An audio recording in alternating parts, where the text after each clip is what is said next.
அனைவருக்கும் வணக்கம். கிரகங்கள் ஒரு ராசியிலிருந்து மற்றொரு ராசிக்கு செல்வது குறிப்பிட்ட கால இடைவேளையில் நடக்கும். இதில் ஆச்சரியப்படும்படியாக சூரியன் சஞ்சாரிக்கும் ராசிக்கு முன்போ அல்லது அடுத்த ராசியில் நவ கிரகங்களின் இளமையான கிரகமான புதன் சஞ்சாரிப்பார். எனவே 2 அல்லது 3 வாரங்களுக்கு ஒரு முறை சூரியன் மற்றும் புதன் சேர்க்கை ஒரு ராசியில் ஏற்படும். இது ஒரு சில ராசிக்காரர்களுக்கு புத ஆதித்ய ராஜயோகத்தை உண்டாக்கும்.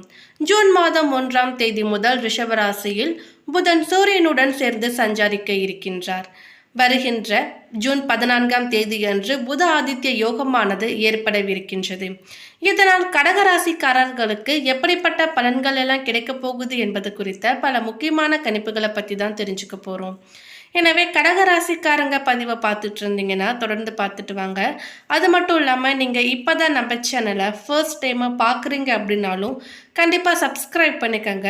அப்படியே பக்கத்தில் இருக்கக்கூடிய நோட்டிஃபிகேஷனுக்கான பெல்லைக்கானையும் கிளிக் பண்ணிக்கோங்க. ஜோதிடத்தில் புத ஆதித்ய யோகம் என்பது பற்றி கேள்விப்பட்டு இருப்போம். புத ஆதித்ய யோகம் என்பது சூரியன் மற்றும் புதன் ஆகிய 2 கிரகங்களும் ஒரே ராசியில் சேர்ந்து சஞ்சரிப்பதை தான் குறிக்கிறது. சூரியனின் மற்றொரு பெயர் ஆதித்யன் என்பது குறிப்பிடத்தக்கது. எனவே ஜோதிட ரீதியாக புதன் சூரியன் சேர்க்கையை புத ஆதித்ய யோகம் என்று குறிப்பிடுகிறார்கள். பெரும்பாலும் ஒரு மாதம் ஒரு சில நாட்களாவது சூரியனும் புதனும் சேர்ந்து சஞ்சரிப்பார்கள். எனவே எல்லா மாதங்களிலுமே புத ஆதித்ய யோகமானது ஏற்படும். புத ஆதித்ய யோகம் எல்லா ராசிகளிலுமே ஏற்படும்.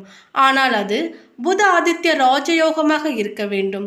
நற்பலன்களை கொடுக்க வேண்டும். மிகப்பெரிய வளர்ச்சியையும் வாய்ப்புகளையும் உங்கள் கைகளுக்கு வழங்க வேண்டும் என்றால் சூரியன் மற்றும் புதன் ஆகிய 2 கிரகங்களின் நட்பு வீடுகளில் சூரியன் புதனும் சேர்ந்து அமர்ந்திருந்தால் அது ராஜயோகமாக மாறும். எனவே சூரியன் மற்றும் புதன் சேர்ந்திருந்தாலே அது புதாதிஷ்ட யோகமாக நற்பலன்கள் மட்டும் கொடுக்கும் யோகமாக இருக்காது. சூரியன் மற்றும் புதனின் கூட்டணி ஒரு சில நேரத்தில் எதிர்மறையான பலன்களையும் கொடுக்கலாம் அல்லது யோகமான பலன்களை வழங்காமல் கூட இருக்கலாம். கடகராசிக்காரர்களுக்கு லாபஸ்தானத்தில் ஏற்படும் சூரியன் புதன் சேர்க்கை தரும் ராஜயோகம் கடகராசியின் தலைவிதியை மாற்றும். இந்த யோகத்தால் நீங்கள் சமுதாயத்தில் நல்ல அந்தஸ்தும் மரியாதையும் கிடைக்கப் பெறுவீர்கள். பணியிடத்தில் புதிய வரலாற்றை படைப்பீர்கள். புதன் பெயர்ச்சியானது கடகராசிக்காரர்களுக்கு ஜூன் மாதம் புதன் பகவான் 3 முறை பெயர்ச்சியாகிறார். ஜூன் 1 முதல் 14 வரை ரிஷபராசியிலும், ஜூன் 15 முதல் 29 வரை கடகராசியில் ஆட்சி பெற்றும், ஜூன் 30 கடக ராசியிலும் சஞ்சாரிக்கின்றார். மேலும் ஜூன் 12 வரை ஆட்சி பெற்று ரிஷபராசியில் சஞ்சாரிக்கும் சுக்கிரன் ஜூன் 13ஆம் தேதி முதல் மிதுன ராசிக்கு செல்கிறார். ஜூன் 3ஆம் தேதி குரு பகவான் அஸ்தங்கத்திலிருந்து விடுபடுகிறார். ஜூன் 15 முதல் சூரியன் மிதுன ராசியில் விரயஸ்தனத்தில் சஞ்சரிக்கின்றார். ஜூன் 1 முதல் மாதம் முழுவதுமே மேஷ ராசியில் ஆட்சி பெற்று செவ்வாய் பகவான் சஞ்சரித்து வருகின்றார். கடகராசிக்காரர்களுக்கு மிகவும் ஏற்றமான வருமானம் அதிகரிக்கும். நினைத்ததெல்லாம் நடக்கப் போவதாக இருக்கின்றது.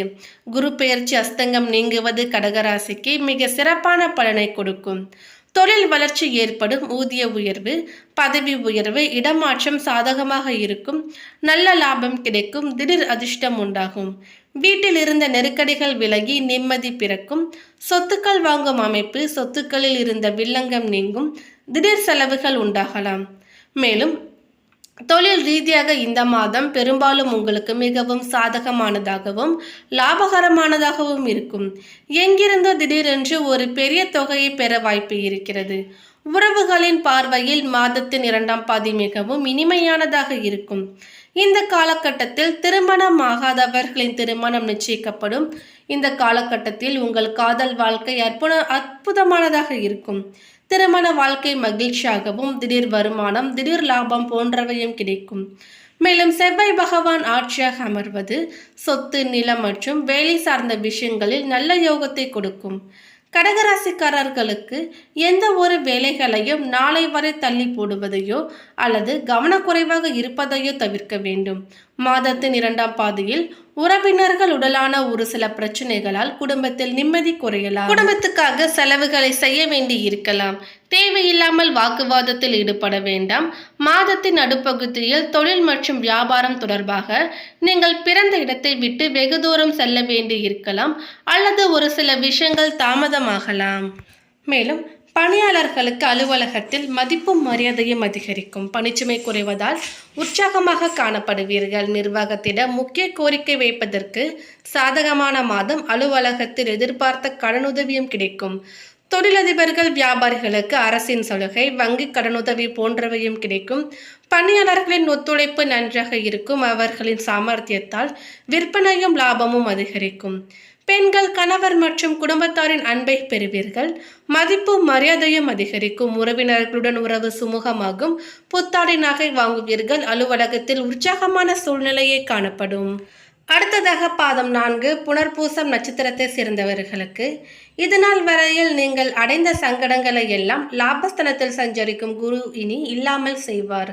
தொழில் வியாபாரம் வேலையில் இருந்த நெருக்கடி விலகும். ஒரு சிலருக்கு புதிய தொழில் தொடங்கும் முயற்சி வெற்றியாகும். வருவாய் அதிகரிக்கும். தைரியம் தன்னம்பிக்கை அதிகரிக்கும். குடும்பத்தில் சுப நிகழ்ச்சிகள் நடைபெறும். குழந்தை பாக்கியத்திற்காக காத்திருந்தோரின் கனவு நனவாகும். திருமண வயதினர்களுக்கு வரன் அமையும். உங்கள் வாழ்க்கையில் தொட்டதெல்லாம் இனி பொன்னாக போகிறது. இருந்தாலும் அஷ்டமஸ்தானத்தின் சனி இருப்பதால் உடல்நிலையில் கவனம் செலுத்துவது நல்லது. தன குடும்ப அதிபதி லாபஸ்தானத்தில் குருவுடன் இணைந்து இருப்பதால் குடும்ப பிரச்சனை மறையும். வாழ்க்கை துணை உங்களை புரிந்து கொண்டு செயல்படுவார். பெண்களுக்கு இந்த மாதம் யோகமான மாதமாக இருக்கும். பொன் பொருள் சேரும். எதிர்பார்ப்பு பூர்த்தியாகும். ஒரு சிலர் புதிய வீட்டில் குடியேறுவார்கள். வேலை வாய்ப்பிற்காக காத்திருந்தவர்களுக்கு எதிர்பார்த்த தகவல் வரும். விவசாயிகள் இந்த மாதம் கவனமாக இருக்க வேண்டும். அரசியல்வாதிகளின் எண்ணங்கள் நிறைவேறும். பணியாளர்களின் நிலை உயரும். மாணவர்களுக்கு மேற்படிப்புக்கான எண்ணங்களும் நிறைவேறும். அடுத்ததாக பூசம் நட்சத்திரத்தை சேர்ந்தவர்களுக்கு இந்த மாதம் அதிர்ஷ்டமான மாதம். சனி பகவான் 8இல் சஞ்சரித்தாலும் 3ஆம் இடத்தில் சஞ்சரிக்கும் கேது, 11ஆம் இடத்தில் சஞ்சரிக்கும் குரு, சூரியன் உங்கள் முயற்சிகளை எல்லாம் வெற்றியாக்குவார். தொழிலில் இருந்த தடைகள் விலகும். உத்தியோகத்தில் இருந்த பிரச்சனைகள் முடிவிற்கு வரும். விரும்பிய இடமாற்றம், பதவி உயர்வு உண்டாகும். பணியாளர்களின் நிலையில் முன்னேற்றம் ஏற்படும். பொருளாதார நிலை உயரும். குடும்பத்தில் சுப நிகழ்ச்சிகள் நடைபெறும். இதுவரையில் இருந்த சங்கடங்கள் கொஞ்சம் கொஞ்சமாக விலக ஆரம்பிக்கும்.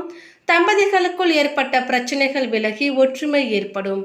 திருமண வயதினர்களுக்கு வரன் அமையும். பூர்வீக சொத்தில் இருந்த பிரச்சனை முடிவிற்கு வரும். வழக்குகளும் உங்களுக்கு சாதகமாகும். பொன் பொருள் சேரும். ஒரு சிலர் புதிய வாகனம் வாங்குவீர்கள். பெண்களுக்கு இந்த மாதம் விருப்பங்கள் பூர்த்தியாகும் மாதம். சுய தொழில் செய்பவர்களின் நிலை உயரும். பணிபுரியும் இடத்தில் செல்வாக்கு அதிகரிக்கும். புதிய பொறுப்பு வந்து சேரும். அரசியல்வாதிகளுக்கு புதிய பொறுப்பு, எதிர்பார்த்த பதவி வரும். விவசாயிகள் இந்த மாதம் விளைச்சலில் கவனம் செலுத்துவது நல்லது. கலைஞர்களுக்கு புதிய ஒப்பந்தம் ஏற்படும். மாணவர்கள் விரும்பிய பாடப்பிரிவுகளும் விருப்பப்பட்ட கல்லூரிகளிலும் சேருவீர்கள். அடுத்ததாக ஆயில்யம் நட்சத்திரத்தை சேர்ந்தவர்களுக்கு உங்கள் வாழ்வில் அதிர்ஷ்டத்தை வழங்கும் மாதமாக இருக்கும். உங்கள் நட்சத்திரநாதன் மாதத்தின் முற்பகுதியில் ஜீவனஸ்தானத்தில் சஞ்சரிப்பதால் புதிய சொத்து வாங்குதல், புதிய ஒப்பந்தங்கள் என கையெழுத்திடுவீர்கள். கலைஞர்களுக்கு வாய்ப்புகள் தேடி வரும். 11இல் சூரியன் சஞ்சரிப்பதால் அரசு வழி முயற்சிகள் எல்லாம் வெற்றியாகும். வேலை வாய்ப்பிற்காக காத்திருந்தவர்களுக்கு எதிர்பார்த்த தகவல் வரும். தொழிலில் இருந்த தடைகள் விலகும். உத்தியோகத்தில் முன்னேற்றம் உண்டாகும். விரும்பிய இடமாற்றம், பதவி உயர்வு கிடைக்கும். தொழிலில் இருந்த போட்டியாளர்கள் விலகி செல்வார்கள். தனித்திறமை வெளிப்படும். வழக்கும் சாதகமாகும். பெண்களுக்கு இந்த மாதம் இனிய மாதமாக இருக்கும். திருமண வயதினர்களுக்கு நல்ல வரன் அமையும். குடும்பத்தில் இருந்த சங்கடம் விலகும். ஒரு சிலருக்கு குழந்தை பாக்கியம் உண்டாகும். பூர்வீக சொத்தில் ஏற்பட்ட வழக்குகளும் உங்களுக்கு சாதகமாகும். குலதெய்வ அருள் உண்டாகும். வாழ்க்கை துணையுடன் இணக்கம் ஏற்படும். ஒரு சிலர் புதிய வாகனம் வாங்குவீர்கள். அரசியல்வாதிகளின் செல்வாக்கு உயரும். விவசாயிகள் கவனமாக செயல்படுவதால் எதிர்பார்த்த லாபம் உண்டாகும். மாணவர்களின் விருப்பங்களும் நிறைவேறும். மேலும் கடகராசியை பொறுத்தவரை மேஷ ராசியில் ஆட்சி பெற்று அமரும் செவ்வாய், ரிஷப ராசியில் புதன், குரு, சூரியன் மற்றும் சுக்கிரன் சேர்க்கை ஆகியவையும் நடக்கிறது. இவை அனைத்துமே கடகராசிக்காரர்களுக்கு மிகப்பெரிய வளர்ச்சி, இதுவரை இருந்த நெருக்கடிகள் விலகுவதுடன் போன்ற சாதகமான பலனை தரும்.